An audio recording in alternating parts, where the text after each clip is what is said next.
So winters are coming and as is your PT and also interview भी आने वाले हैं। कुछ टाइम के बाद आपके इंटरव्यू भी आ जाएंगे, कुछ महीनों के बाद। तो सबसे पहले जो आपकी तैयारी रहनी चाहिए वो पीटी की रहनी चाहिए, क्योंकि नेक्स्ट जो हर्डल है वो आपकी पीईटी की है। और साथ ही में जैसे आपको पता है डैप का सबमिशन यूपीएससी अब आपसे मांग रहा है, तो डैफ को बहुत ध्यान से आपको क्या करना है, फिल करना है। तो डैफ की इंपॉर्टेंस इसलिए बहुत ज़्यादा बढ़ जाती है क्योंकि आपका जो पर्सनालिटी टेस्ट होता है वो 150 मार्क्स का होता है। और 150 मार्क्स बहुत ही ज़्यादा इंपॉर्टेंट है, क्रूशियल हैं।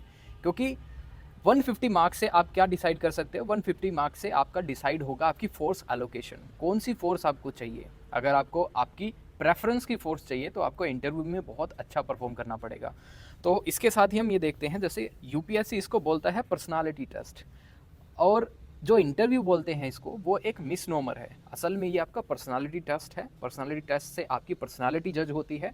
देर आर सर्टेन फैक्टर्स, कुछ तरीके हैं जिससे यूपीएससी क्या करता है, आपकी पर्सनालिटी को चेक करता है। और क्या वो तरीके हैं, मेनली वो आपसे क्वेश्चन पूछता है। कई बार क्वेश्चन ओपन एंडेड होते हैं और कई बार क्लोज एंडेड, और कई बार आपसे ही कुछ ना कुछ पूछने की कोशिश करता है। कई बार लास्ट में आपसे ही पूछता है कि आपको किसी तरह का कोई क्वेश्चन पूछना है या नहीं पूछना।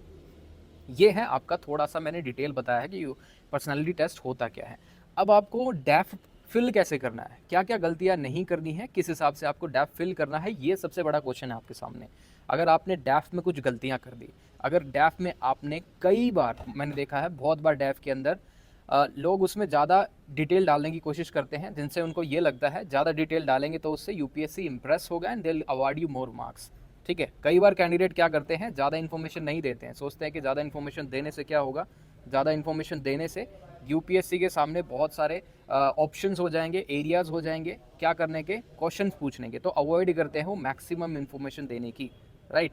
तो इसके साथ ही मैं आपको ये बताना चाहता हूँ आपको कि यूपीएससी एनालाइज कैसे करता है पर्सनालिटी ऑफ अ कैंडिडेट। बहुत सारे तरीके होते हैं उसके। आपकी टोन से एनालाइज कर सकते हैं, आपके पहनने का तरीका, जो आपने ड्रेस पहनी है उससे एनालाइज किया जा सकता है, आप किस तरह से आंसर कर रहे हो क्वेश्चन को उससे एनालाइज किया जा सकता है। And there are certain factors, कुछ बहुत इंपॉर्टेंट आपकी पर्सनालिटी की ट्रेट्स होती हैं, जैसे एक नॉन नेगोशिएबल होती हैं काफ़ी जो क्वालिटीज़ होती हैं आपकी, जैसे इंटीग्रिटी, ऑनेस्टी, डिसिप्लिन।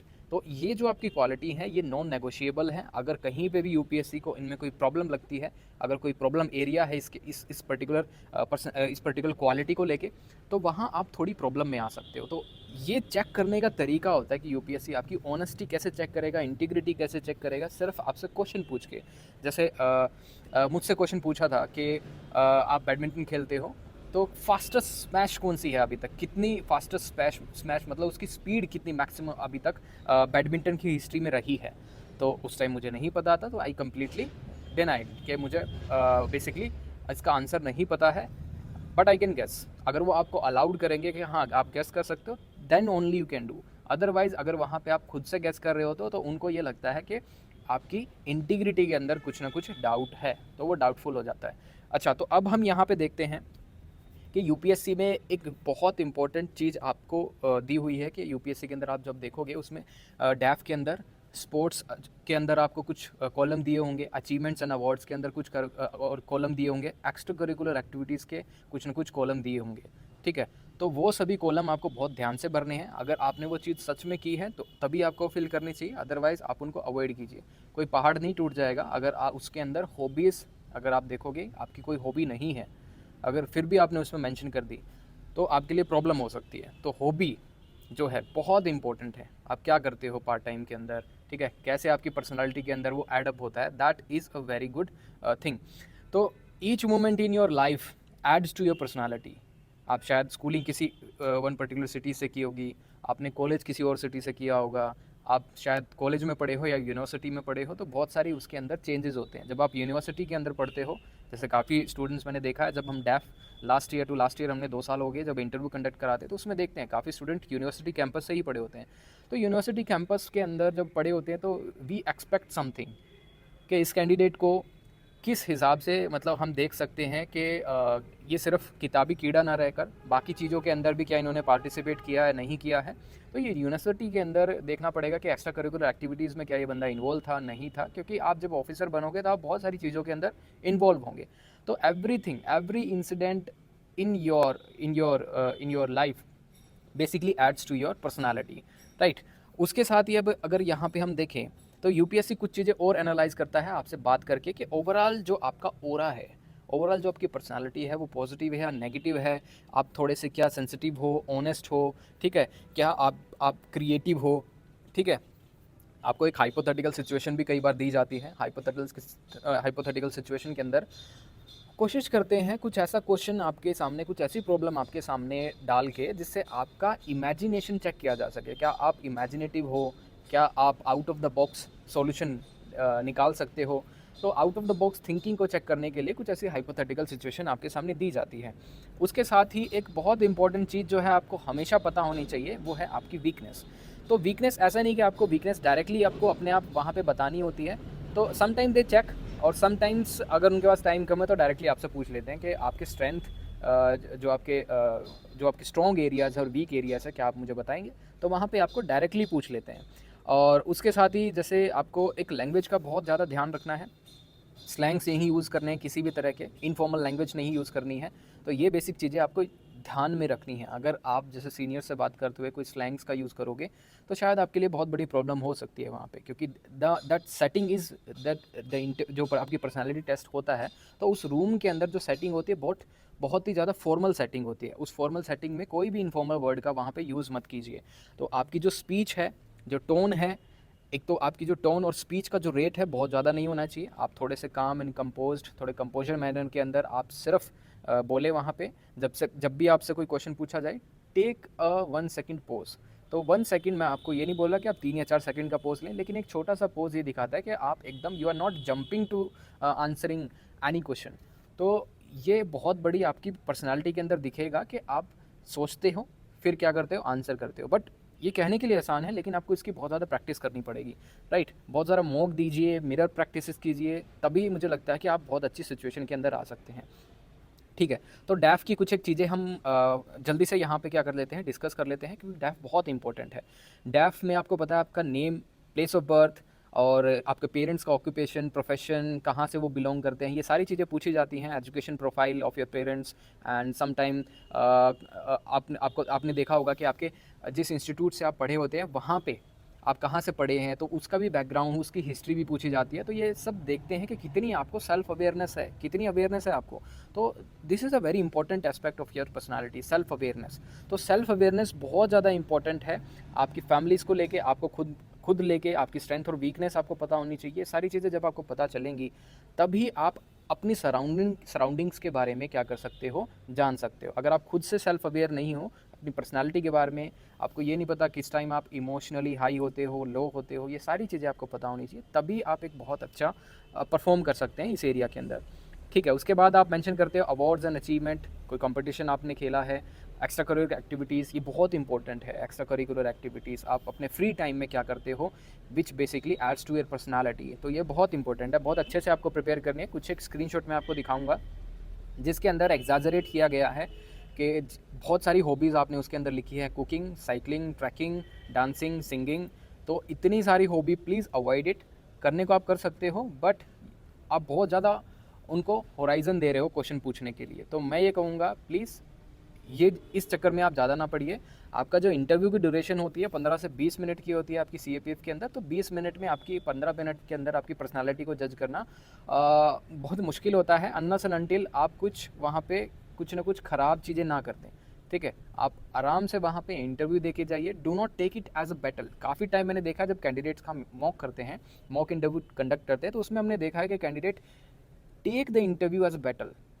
तो वो इन्फॉर्मेशन एक तरह से हमें इन्फॉर्मेशन ओवरबर्डन करने की कोशिश करते हैं, कुछ ऐसे सफोस्टिकेटेड वर्ड यूज़ करते हैं जिसका कोई मतलब नहीं है।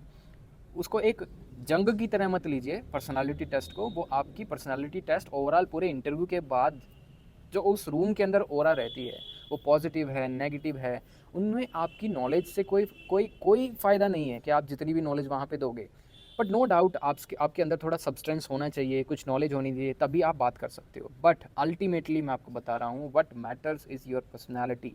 जो क्वेश्चन आपको नहीं आता, how you will tackle it, वो डिपेंड करता है। जो क्वेश्चन आपको आता है वो कैसे रिस्पॉन्ड करना है आपको, क्योंकि उनको पता है ये क्वेश्चन आपको आता है, then they will interrupt you, उस टाइम पे आपके इंटरप्शन जरूर होगा। They will check your patience despite knowing the answer, despite knowing the nitty gritty of that answer. आप अपने आप को रोक सकते हैं, नहीं रोक सकते हैं। कुछ चीज़ें और चेक होती हैं, जैसे कुछ चीज़ों के बारे में आपको बहुत ज़्यादा नहीं पता, then they will lead you into that particular area. कोशिश करेंगे कि आप उस पर आंसर दें, आपको कोशिश करेंगे, वो ऐसे बोलेंगे कि क्या आपको ये भी नहीं आता, अरे ये तो बहुत आसान है, आप इस पर कर सकते हैं। तो आपको डायरेक्टली क्या करना है, उस पर मना कर देना है, because this will check your intellectual integrity. ठीक है, आपको नहीं आता डायरेक्टली बोल दीजिए, बट ब्लफ मत कीजिए। ठीक है, this will go against you. अगर आपका इंटरव्यू बहुत अच्छा ही जा रहा है, उनको आप सभी आंसर्स कर रहे हो, आपको कोई अपोजिशन नहीं आ रहा किसी भी इंटरव्यू मेंबर्स के दौरान, तो ये लगा लीजिए थोड़ा सा आपके दिमाग में एक बत्ती जलनी चाहिए कि इतना सब कुछ बेहतर हो रहा है, कुछ ना कुछ प्रॉब्लम है। तो आपको थोड़ा सा रिस्ट्रेन करना होगा अपने आप को कि आपको बहुत सारे जवाब जो आप दे रहे हो, थोड़ा सा उसको सोचने की और ज़्यादा ज़रूरत है। ठीक है, तो अब हम देखते हैं कुछ एक बॉडी लैंग्वेज का जो आपको बहुत ज़्यादा ध्यान देना चाहिए। Verbal and non verbal communication वो बहुत इंपॉर्टेंट है। तो verbal and non verbal communication की अगर हम बात करें, एक बहुत इंपॉर्टेंट रूल है मेहराबियन रूल जिसको हम बोलते हैं, जिन्होंने एक बहुत इंपॉर्टेंट, आप देखोगे शायद इन्होंने एक स्टडीज़ की थी। उन स्टडीज़ के अंदर उन्होंने पाया था कि अगर हम किसी का भी इंटरव्यू करते हैं या फिर कम्युनिकेशन जो होती है मेनली, वो 7% क्या होती है आपके बोलने से होती है, 38% आपकी क्या होती है वो स्पीच से होती है, और 55% आपके नॉन वर्बल कम्युनिकेशन होती है। कहने का मतलब है 7% वर्ड्स, 38% आपकी टोन, 55% आपकी बॉडी लैंग्वेज। ठीक है, वो नॉन वर्बल कम्युनिकेशन में आ जाएगा। तो most of your communication is done through your non verbal communication, और नॉन वर्बल मीन से आप बोल सकते हो। तो आप कैसे वहाँ पे बिहेव करते हो, आपकी फुट टैप हो रही है नहीं हो रही है, क्या आप बार बार फेस पे हाथ लगा रहे हो, कुछ भी हो जाए इंटरव्यू के दौरान, please do not put hand on your face, नहीं करना है। बहुत सारी चीज़ें होती हैं, जब आप शायद अपने लेफ्ट ईयर को आप टच कर रहे होते हो, या फिर आपकी नोज़ के अंदर रीचिंग हो रही है तो आप नोज़ को टच कर रहे हो, तो वो ये माइक्रो सिग्नल्स हैं, ये माइक्रो सिग्नल्स हैं जो कि ये बताते हैं कि आप कोई चीज़ को झूठ बोल रहे हो। ठीक है, when you touch your nose it shows, मतलब किसी कंट्रीज़ के अंदर ऐसा होता है, या फिर इंडिया के अंदर भी, जब आप अपनी बोलते वक्त नाक को टच कर रहे होते हो, that means you are dishonest कई बार। ठीक है, तो आपको क्या करना है, प्रैक्टिस करनी है कम से कम आधा घंटा चेयर पर बैठ के, कि आप अपने फेस पे हाथ ना लगाएं और ऐसे मॉक इंटरव्यू करें। तो पर्सनालिटी टेस्ट के लिए कुछ एक चीज़ें मैं आपको फाइनली बता देता हूँ, जिससे आप अपनी बॉडी लैंग्वेज को बहुत अच्छा कर सकते हैं। पहले आपको पता होना चाहिए कि एक्सपेक्टेशन क्या है बोर्ड की आपसे। कुछ एक एक्सपेक्ट करता है बोर्ड आपसे कि आप सेल्फ अवेयर हैं या नहीं हैं। आप देखोगे कई बार आपने देखा होगा कि इंटरव्यू बहुत स्ट्रेस्ड हो जाता है, वो कोशिश करते हैं कि स्ट्रेस्ड इंटरव्यू हो। अगर ऐसा कैंडिडेट उनको मिल जाता है कि बहुत सारे उन्होंने एसएस भी दे रखे हैं या फिर इंटरव्यू दे रखे हैं, sometimes, not in all the cases, it is not a rule, but sometimes format होते हैं इंटरव्यू के बहुत सारे, तो वो स्ट्रेस्ड इंटरव्यू कराते हैं, अनस्ट्रक्चर्ड वे में इंटरव्यू करते हैं आपका। तो उससे आपका दिखता है कि कैंडिडेट के अंदर कितनी पेशेंस लेवल है और सेल्फ रेगुलेशन कितना ज़्यादा है। सो 2 क्वालिटी हो गई। तीसरी क्वालिटी जो चेक करता है बोर्ड, आपका मोटिवेशन, जिसमें आपको सिचुएशन बेस्ड क्वेश्चन दिए जाते हैं। कई बार देखा जाता है कि अगर आपने लाइफ के अंदर कुछ चैलेंज एक्सपीरियंस नहीं किया, अगर आपके डेफ के अंदर ऐसा दिख रहा होता है कि बहुत ज़्यादा आपने कोई एक्सपीरियंस नहीं है, कोई आप चैलेंजिंग टास्क नहीं किया है, तो then they will give you situation based test. कुछ ऐसी सिचुएशन दे देंगे जिससे आपका मोटिवेशन चेक कर सकेंगे। Then empathy, social skills and ethical aptitude. Ethical aptitude के अंदर सोशल इश्यूज़ होते हैं। सपोज़ कीजिए आपसे कोई इस तरह का क्वेश्चन पूछा गया है, बहुत ही सेंसिटिव है, सपोज़ मणिपुर वायलेंस के अंदर, और वहाँ पे आप क्या कर रहे हो, हंस रहे हो। ठीक है, थोड़ा सा आपने ब्लश किया, इस हिसाब से वो नहीं होना चाहिए। आपको अंडरस्टैंड करनी चाहिए ग्रेविटी। ह्यूमन ट्रैफिकिंग के ऊपर कोई क्वेश्चन पूछा है आपसे, ठीक है, sexual harassment in the forces, ऐसा कोई क्वेश्चन पूछा है, और वहाँ पे आपकी टोन के अंदर थोड़ा सा असर्टिवनेस नहीं आई, आप फील नहीं कर रहे हो कि सच में ये मुद्दा है, और आप बहुत पोलाइटली आंसर कर रहे हो। ठीक है, जो कि आपको अपने हॉबीज़ बताते हुए पोलाइटली बहुत आंसर करना चाहिए। बट जब आप बहुत सीरियस इश्यूज़ को डिस्कस कर रहे हो तो आपकी टोन के अंदर सीरियसनेस रिफ्लेक्ट होनी चाहिए, right. So this is a non verbal way of communication which board expect from you. मैंने आपको पहले भी बताया था 58% आपका नॉन वर्बल कम्युनिकेशन होता है, जो आपको पता भी नहीं चलता, और वो नोट कर रहे होते हैं micro expression, micro facial expression. Okay, उसके साथ ही हॉबीज़ जो है आपकी, that should be answered in a very cheerful and enthusiastic way. ये नहीं होना चाहिए कि आप टेंशन लेके बता रहे हो कि यार मैं रनिंग करने जाता हूँ, और आपके चेहरा लटका हुआ है। ठीक है, आपको रनिंग बहुत पसंद है लेकिन आपका चेहरा लटका हुआ है, आपके फेस पे स्माइल नहीं आ रही है, तो दैट शोज़ आप रनिंग नहीं करते हो, आप उसको मजबूरन करते हो।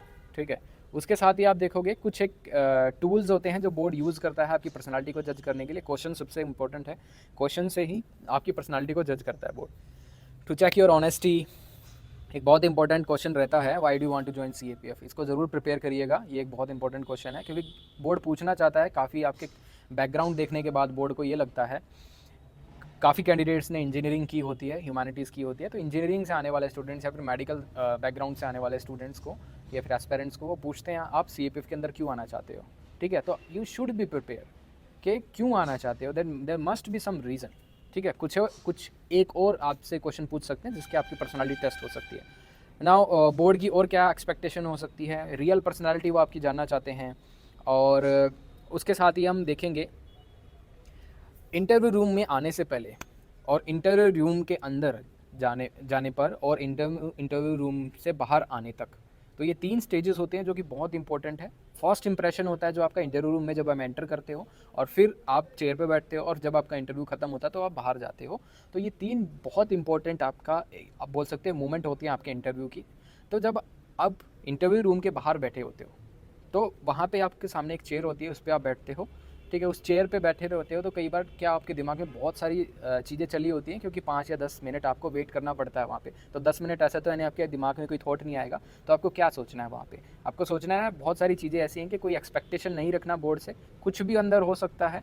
ठीक है, नो एक्सपेक्टेशन, कोई बोर्ड से कोई एक्सपेक्टेशन नहीं होनी चाहिए कि मैं से बहुत पोलाइटली बात करें या फिर रूडली बात करें, ऐसी कोई एक्सपेक्टेशन लेके मत जाइए दिमाग में। आपको वहाँ पे जाके सिर्फ परफॉर्म करना है। और कुछ एक चीज़, मतलब काफ़ी टाइम हो जाता है आपको पानी पिए हुए वहाँ पे, तो आप पानी पी सकते हैं उस दौरान। आप थोड़ी सी ब्रीदिंग एक्सरसाइज कर सकते हैं, क्योंकि आपका दिमाग जो है उसको सोचने के लिए क्या चाहिए, उसको सोचने के लिए ऑक्सीजन चाहिए। तो उस टाइम स्ट्रेसफुल सिचुएशन के अंदर शायद थोड़ा सा ऑक्सीजन लेवल शायद आपका कम जा सकता है, तो वहाँ पे आप थोड़ी सी ब्रीदिंग एक्सरसाइज कर सकते हैं, आपका दिमाग अच्छे से सोचेगा।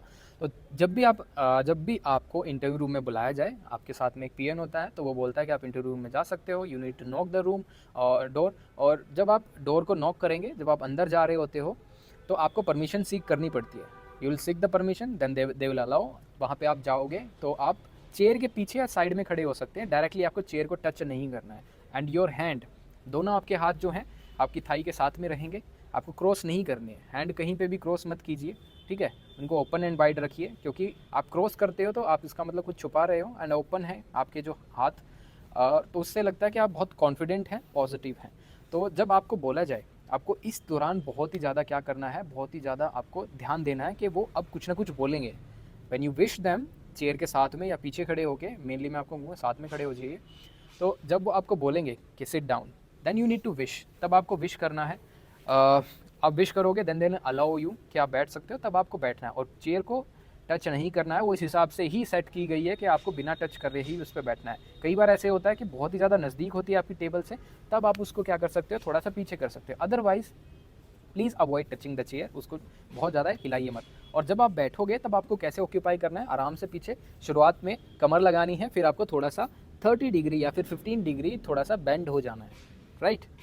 तो ये भी इंपॉर्टेंट है, थोड़ा सा असर्टिवनेस लगेगा और ये लगेगा कि ये सच में इन्वॉल्व है इंटरव्यू के अंदर। तो आपको पता होना चाहिए, पूरी कमर नहीं लगानी है चेयर को, थोड़ा सा आपको ऑक्यूपाई करना है चेयर को पूरा, लेकिन थोड़ा सा लीन होना है टूवर्ड्स द बोर्ड, राइट। सो ये आपको पता होना चाहिए। उसके बाद जब आपसे पूछे जाएंगे काफ़ी क्वेश्चन, कुछ क्वेश्चन आपको नहीं आते होंगे, तो आपको डायरेक्टली मना कर देना है। आपको थोड़ा सा पोलाइटली बोलना है, सर मुझे नहीं पता, I do not know sir.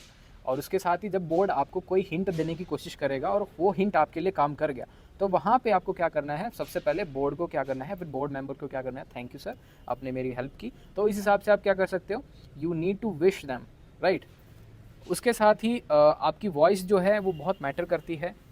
जैसे मैंने आपको पहले ही बताया, तो सीरियस क्वेश्चन जो है आपके सेंसिटिव इश्यूज़ पे, वो आपको उस हिसाब से वॉइस मॉड्यूलेशन करने की ज़रूरत है। सिटिंग पोस्चर आपको थोड़ा सा इरेक्ट पोस्चर रखना है। लैंग्वेज फॉर्मल होगी, स्लैंग्स इनफॉर्मल वर्ड्स यूज़ नहीं करने हैं। दूसरे जो एस्पेक्ट्स हैं आपकी पर्सनैलिटी के जो जज करने के, अगर कोई मिस्टेक होती है आपसे, कोई फैक्ट गलत बोला जाता है, तो आप वहाँ पर अपोलोजाइज़ कीजिए। और अगर कोई क्वेश्चन आपसे गलत हो जाता है, आंसर ठीक नहीं देते हैं, और जब आपसे नेक्स्ट क्वेश्चन दिया जाता है, तो वो बर्डन कैरी मत कीजिए। ठीक है, तो नेक्स्ट क्वेश्चन के लिए अलग से तैयार हो जाइए, पिछला बर्डन कैरी मत कीजिए। तो ये भी आपका एक पर्सनालिटी का एक पार्ट है, जिसने लगता है कि आप पास्ट बैगेज को कैरी नहीं करते हो, आप नया जो ऑब्जेक्टिव आपको दिया जाता है, आप उसको फिल करने की या फिर उसको अचीव करने की कोशिश करते हैं।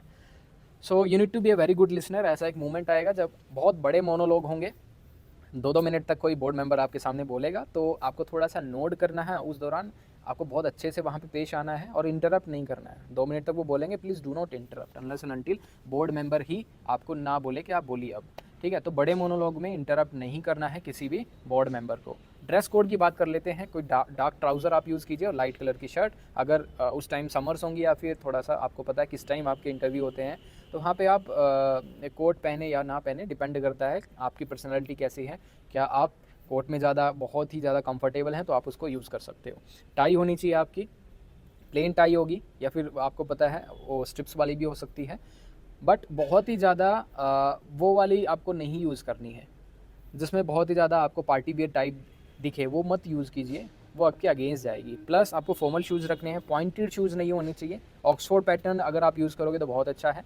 आपकी बेल्ट का कलर और आपके शूज़ का कलर एक होना चाहिए। आपकी सॉक्स जो है वो शूज़ के कलर के या फिर ट्राउज़र का जो कलर है उससे मैच करनी चाहिए, अलग नहीं होनी चाहिए। स्पोर्ट्स वियर वाली कोई भी शूज़ नहीं पहनेंगे, राइट। उसके साथ ही कोई की रिंग, कोई अंगूठी, कोई चैन, कुछ भी ऐसा घड़ी वहाँ पे नहीं पहन के जानी है जिससे पता चले आप कौन सी रिलीजियस कम्युनिटी, ऐसा कुछ पता चले जो भी आप सुपरस्टिशियस ना लगे, ऐसा कुछ नहीं करना है आपको, ठीक है। उसके साथ ही 2-3 चीज़ें और जो हैं आपको दिमाग में रखनी पड़ेंगी। इंटरप्ट नहीं करना है इंटरव्यूअर को, दोबारा से बोल देता हूँ, थोड़ा सा चेयरफुल मूड रखना है और एटिकेट्स आपके बहुत ज़्यादा काम आते हैं। कई बार आप ज़्यादा स्ट्रेसफुल सिचुएशन में होते हो तो बोर्ड आपको कहता है कि आप थोड़ा पानी पी लीजिए। पूरा पानी मत पिएगा, पूरा ग्लास नहीं पिएगा, 1-2 सिप पी के आराम से वहाँ पे रख सकते हैं। कई बार कॉफ़ी आ जाती है, आपका इंटरव्यू कभी इस दौरान भी हो सकता है कि वहाँ पे कॉफ़ी या टी पीएन लेके आएगा इन बिटवीन। अगर बोर्ड आपको बोलता है कि आप कॉफ़ी या टी लेना चाहेंगे तो आप पोलाइटली मना कर सकते हैं, no thank you sir, thank you ma'am, right. अब फिर भी वो इंसिस्ट करे तो आप ले लीजिएगा और 1 या 2 सिप ही पिएगा, ठीक है। उसके दौरान आप जैसे कुछ आपसे कोई गलती हो जाए, कोई आपको शायद कुछ स्पिल कुछ गिर जाए, अगर आप पसीना ही पोंछना चाह रहे हैं अपना, तो आप टिश्यू पेपर अगर यूज़ कर रहे हैं या फिर आप अपना हैंकी यूज़ कर रहे हो तो वो टेबल पे ना रखें, अपने पॉकेट में रखें, ठीक है। और उसके साथ ही ऑनेस्टी और ह्यूमिलिटी तो बहुत इंपॉर्टेंट है। ये सारी चीज़ें जो हैं कुछ नॉन नेगोशिएबल चीज़ें हैं। आप इनसे क्या नहीं कर सकते, आप इनसे पीछा नहीं छुड़ा सकते। तो ये आपकी पर्सनालिटी के अंदर दिखना ही चाहिए, राइट।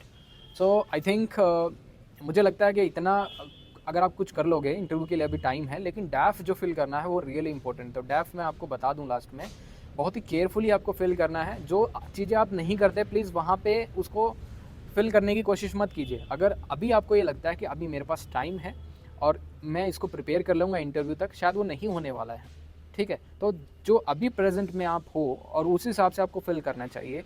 तो ये मेरी एक एडवाइस है। बहुत ज़्यादा चीज़ें आप हॉबीज़ के अंदर या फिर मेंशन मत कीजिए, बिकॉज आप बहुत ज़्यादा एरिया दे रहे हो उनको क्वेश्चन पूछने का। अल्टीमेटली जो डिपेंड करता है वो आपकी पर्सनालिटी है, जिस हिसाब से आप क्वेश्चंस को हैंडल करते हैं। बोर्ड नहीं, बोर्ड का बेसिकली आप देखोगे कोई इंटरेस्ट नहीं है आप क्या बोलने वाले हो, लेकिन how you will respond to that particular question, किस हिसाब से आप उस क्वेश्चन को अप्रोच करोगे, वो बहुत ही ज़्यादा मैटर करता है, ठीक है। So this is all. डैफ से रिलेटेड, इंटरव्यू से रिलेटेड यही था और जल्दी हम एक वीडियो लेके आएंगे जिसमें आप पीईटी के लिए कैसे प्रिपेयर कर सकते हैं। So thank you.